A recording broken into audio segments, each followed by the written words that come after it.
अपने दीदी का छोड़ गया नदी में, कहा थी हाँ भी तो रख दिया, हाँ भी तो रख दिया। हम देखी ने, कहा थी अच्छा कि लिख दिया, अच्छा कि लिख दिया, तो देखा। Hello guys, Radhe Radhe. Welcome to my new blog. Guys कैसे हैं आप सभी? उम्मीद करते हैं आप सभी अच्छे होंगे, स्वस्थ होंगे, मस्त होंगे, अपने अपने कामों में व्यस्त होंगे। जैसे हमारे स्टूडेंट देखिए अपने अपने कामों में व्यस्त हैं। तो गाइस आप सभी को पता है कि हमारा एक छोटा सा रूम है जिसमें मैं पार्लर का काम करती हूँ और अपने ब्लॉग में पार्लर का ही काम दिखाते हुए आप लोग से बहुत सारी मोटिवेशनल बातें भी करती हूँ।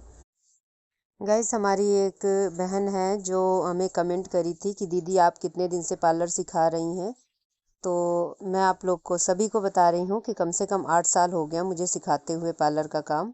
और कुछ दिन मैं एनजीओ में जॉब करती थी, वहाँ भी सिखाने का ही काम था हमारा। और उसके बाद वहाँ की एनजीओ जब दूसरी जगह ट्रांसफ़र हो गई तब फिर मैंने अपने घर में ही सिखाने का काम चालू कर लिया, क्योंकि मुझे किराए पे शॉप लेने का इतना मतलब नहीं था हमारे पास बजट। तो मैंने अपने घर में ही खोल लिया, मेरा रेंट का मकान है और मैंने इसी में मैनेज करके अपना पार्लर शुरू कर दिया है। और आप लोग देख ही सकते हैं कितनी छोटी सी जगह में मैनेज करती हूँ। दूसरी बहन ने हमारे कमेंट किया था कि दीदी गांव में रहती हूँ मैं, और गांव में अगर पार्लर चलाना है तो हमें क्या क्या सीखना पड़ेगा, या स्टूडेंट को सिखाने के लिए हमें क्या क्या सीखना पड़ेगा। तो बहन मैंने जो सीखा है मैं अपने हिसाब से बताती हूँ। बाकी सीखने की कोई लिमिट नहीं होती है, आपके पास जितना ज्ञान होगा उतना ही कम लगेगा। जब भी हम काम करने लगते हैं तो ज्ञान की कोई सीमा नहीं होती है, ज्ञान जितना भी हो उतना ही कम होता है।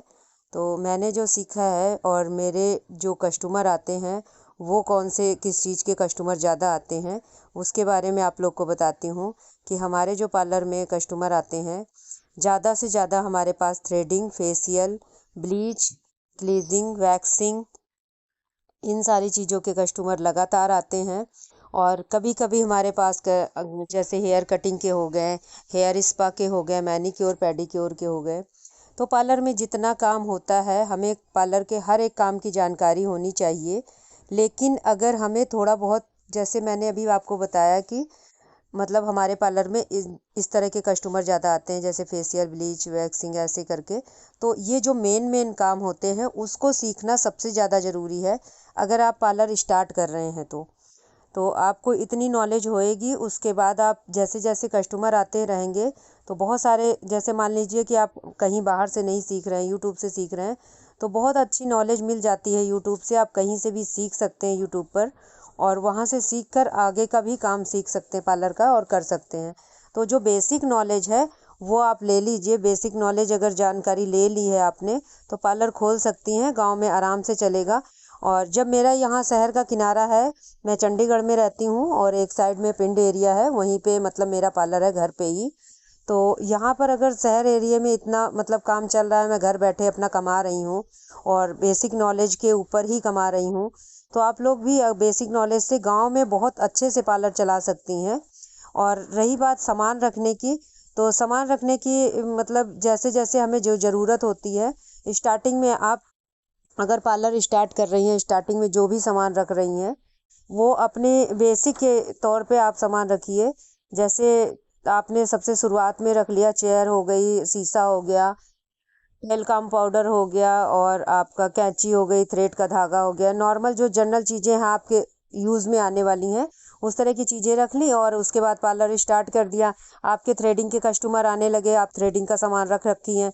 उसके बाद आपके क्लीजिंग के कस्टमर आ रहे हैं तो क्लीजिंग का सामान मतलब नहीं ज़्यादा रखती हैं तो एक एक रख लीजिए। गोल्ड का सबसे ज़्यादा चलता है तो आप गोल्ड का एक फेशियल रख लीजिए, पाउच वाला रख लीजिए, या 200-250 का आता है किट, 2-3 बार को हो जाता है, तो वो किट रख लीजिए। और उसके बाद ब्लीच का भी ऐसे रख लीजिए, 100-150 का डिब्बा रख लीजिए, ज़्यादा बड़ा नहीं रखिए, क्योंकि देखिए स्टार्ट कर रही हैं तो कस्टमर का कुछ पता नहीं होता है कि किस टाइम पे कस्टमर आए। तो और मतलब कि लगातार कस्टमर आते भी नहीं हैं, तो इसलिए आप उसी हिसाब से क्वांटिटी में बहुत ज़्यादा बड़ा नहीं लीजिए, छोटी छोटी क्वांटिटी में रखिए। अगर 30-40 रुपए वाली जो क्लीजिंग या वो आता है आपका ब्लीच का हो गया, फेशियल पाउच वाला है, तो आप वैरायटी में भी रख सकती हैं। तो 2-3 हज़ार के बजट में आपका आराम से सामान भर जाएगा, जो पार्लर के मतलब अपना पार्लर चलाने के काम में आ सकता है। तो इस तरीके से आप अपने पार्लर में रख लीजिए सामान और स्टार्ट कर दीजिए। अगर आपको इसमें लिस्ट के तौर पे आपको चाहिए कि हम पार्लर का क्या क्या सामान रखें, तो आप हमें कमेंट करिएगा, तो मैं एक लिस्ट बना दूंगी कि ये सामान आप अपने पार्लर में रखिए स्टार्टिंग में, तो आपका पार्लर अच्छे से चलेगा। और एक लिस्ट बना दूंगी कि स्टार्टिंग में किस तरीके से आपको अपने पार्लर की शुरुआत करनी है। तो अभी हमारे स्टूडेंट, ये पैक मैंने लगा दिया था, तो इधर थोड़ा सा पैक बच गया था, तो यहाँ पे इन्होंने कहा कि मैं पैर में लगा देती हूँ। पेडिक्योर इनका कर रही थी, मसाज कर रही थी, तो थोड़ा सा पैक इनका बचा, तो इन्होंने अपने पैरों में लगवा लिया। और बच्चे हमारे जो भी सीखते हैं, बहुत मजाक मस्ती में सीखते रहते हैं, तो इधर भी कुछ ऐसा ही हुआ। मैंने पैक लगा दिया था, तो मैंने कहा अब क्या करोगे, तो कह रहे हैं चलो स्टोरी सुनाते हैं आपको मैम। तो देखिए, अब मैं दीदी का छोड़ गया नदी में, तो कहा थी हाँ भी तरक दिया, हाँ भी तरक दिया, हम देखी ने, कहा थी अच्छा निक दिया, अच्छा निक दिया तो देखा। तो किला ही कहा है उनका। तो फ्रेंड्स, इसी तरीके से मजाक मस्ती में अपने बच्चों को सिखाती रहती हूँ, और इनको कभी किसी चीज़ का दबाव नहीं देती हूँ। ये खुलकर जिए, हमारे पास आए तो कोई भी बात अपने मन में संकोच लेके ना रखे रहें, वो सारी बात मेरे से शेयर करें। इसलिए इनसे घुल मिल कर रहती हूँ मैं, और स्टूडेंट की सोच के अनुसार चलती हूँ, ताकि आज की जो जनरेशन है, घर में बहुत ज़्यादा दबे हुए रहते हैं बच्चे, तो उनसे थोड़ा सा मतलब खुल के ज़िंदगी जीने को मिल जाता है हमारे पार्लर में आते हैं तो। और इस तरीके से उनके मन की बात को भी समझ पाती हूँ, उनके घर में क्या प्रॉब्लम चल रही है वो मेरे से शेयर कर पाते हैं। और कोई भी बच्चा अगर डिमोटिवेट हो रहा है और उसे लग रहा है कि हम जीवन में कुछ नहीं कर सकते हैं, तो यहाँ पे हम मोटिवेट भी करते हैं अपने बच्चों को, और इस तरीके से वो आगे बढ़ने की सोच रख लेते हैं।